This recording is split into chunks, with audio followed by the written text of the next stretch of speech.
வணக்கம் ஃப்ரெண்ட்ஸ். எப்போ பார்த்தாலும் இட்லியா அப்படின்னு சொன்னாங்கன்னா, இட்லி நாள் வார்த்த இட்லி ராத்திரி மிஞ்சிருச்சுன்னா அது கூட யூஸ் பண்ணலாம். இல்லை, நான் இப்போ ஃப்ரெஷ்ஷாக தான் இட்லி வார்த்து அதை ஆற வச்சு அதில் முதல்ல நல்லெண்ணெயை விட்டு இந்த இட்லியெல்லாம் கட் பண்ணி இப்படி போட்டு நல்லா வதக்கிடுறேன். ஓகே, இப்போ இதில் கடுகு, உளுத்தம்பருப்பு, கடலைப்பருப்புலாம் வறுத்து பொடி பண்ணி வச்சுருக்கேன். அதை போடுறேன். ஏன்னா தாளிச்சோன்னு வச்சுக்கோங்களேன், அது போய் பல்லில் குத்தும்.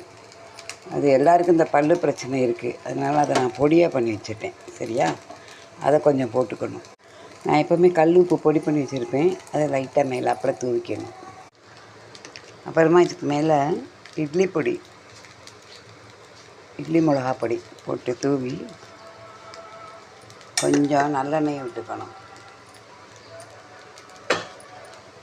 நல்லெண்ணெயை விட்டு கிளறிட்டிங்கன்னு வச்சுக்கோங்களேன், சூப்பராக இட்லி உப்புமா, டேஸ்ட்டான இட்லி உப்புமா ரெடி. சாப்பிட்லாம். மார்னிங் பிரேக்ஃபாஸ்ட்டு சூப்பராக இருக்கும்.